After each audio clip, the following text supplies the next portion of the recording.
Salam, selamat pagi dan salam sejahtera bagi Anda dimanapun Anda berada. Kiranya kasih setia Tuhan selalu menyertai kehidupan Anda hingga saat ini. Dan kami mengucapkan selamat ulang tahun bagi Anda yang saat ini merayakan ulang tahun kelahiran maupun ulang tahun pernikahan di tengah-tengah keluarga dan rumah tangga Anda. Kami juga selalu berdoa bagi Anda yang masih saja terbaring lemah dan dirawat di rumah sakit maupun di rumah. Kiranya Tuhan mendengar doa-doa kita dan Anda segera dipulihkan sehingga dapat beraktivitas bagaimana mestinya. Sebelum kita memulai aktivitas kita dalam satu hari ini, mari kita terlebih dahulu mendengarkan firman Tuhan untuk hari ini.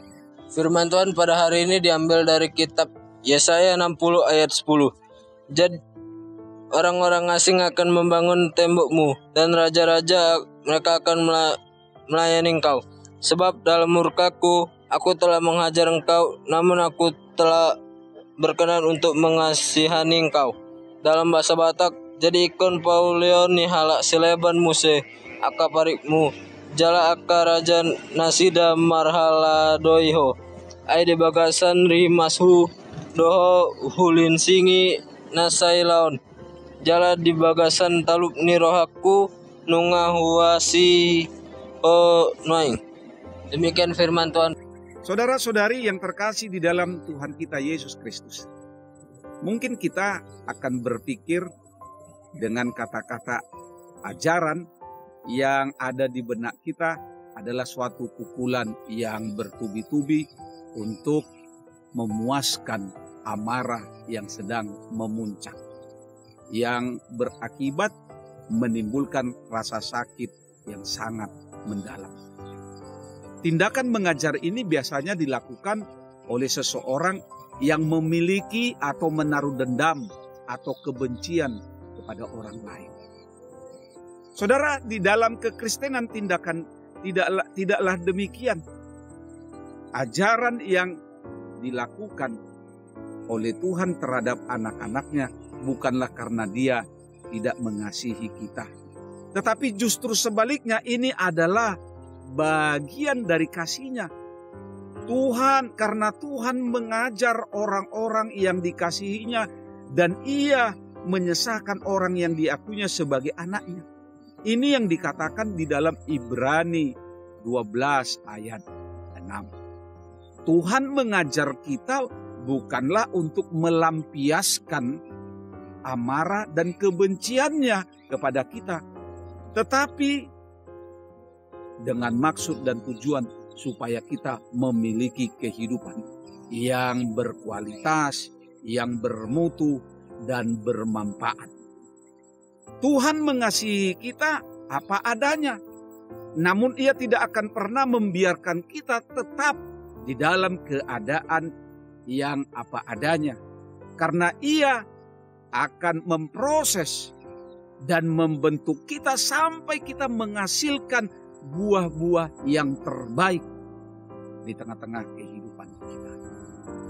Saudara-saudari, kita tahu, kita juga memiliki emas murni selalu dihasilkan dari pemurnian dalam api yang memakan waktu cukup lama sampai semua kotoran dan ketidakmurnian yang terkandung dalam logam ini terbakar habis.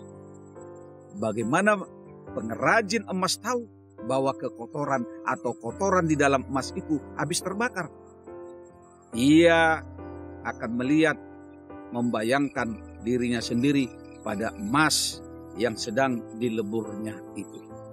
Saudara-saudari, ajaran Tuhan terhadap anak-anaknya hanyalah untuk membersihkan, menyucikan, memurnikan sampai rupa Kristus menjadi nyata di dalam diri kamu. Demikian dikatakan Rasul Paulus di dalam Galatia 4 ayat 19. Karena itu berapa lama Tuhan mengajar kita, kita tidak mengetahui. Sampai maksud dan tujuannya tercapai, serta tergantung bagaimana kerelaan hati kita untuk dibentuk, ditempa, dibuat, dijadikan oleh Tuhan. Semakin kita memberontak, semakin lama proses yang harus kita jalani dan kita hadapi di tengah-tengah kehidupan. Seperti bangsa Israel yang harus mengalami ajaran Tuhan selama 40 tahun di padang gurun. Karena mereka memberontak, melawan, dan itu sebabnya dikatakan tegar tengkuk. Tetapi Mazmur katakan di dalam Mazmur 94 ayat 12, dia katakan, berbahagialah orang yang kuajar, ya Tuhan, dan yang kuajari dari Taurat-Mu. Ingat saudara-saudari, Tuhan mengajar kita dengan tujuan untuk pemulihan, pemurnian, seperti ketika Tuhan memulihkan keadaan Sion, keadaan kita seperti orang-orang yang bermimpi, dikatakan oleh Mazmur 126 ayat yang pertama. Karena itu ajaran Tuhan selalu mendatangkan kebaikan bagi kita. Mari saudara-saudari, kita menerima dengan penuh sukacita dan selalu berdoa agar Tuhan selalu menopang kita, memberikan kekuatan sehingga kita mampu menghadapinya. Selamat beraktivitas. Tuhan Yesus memberkati. Shalom.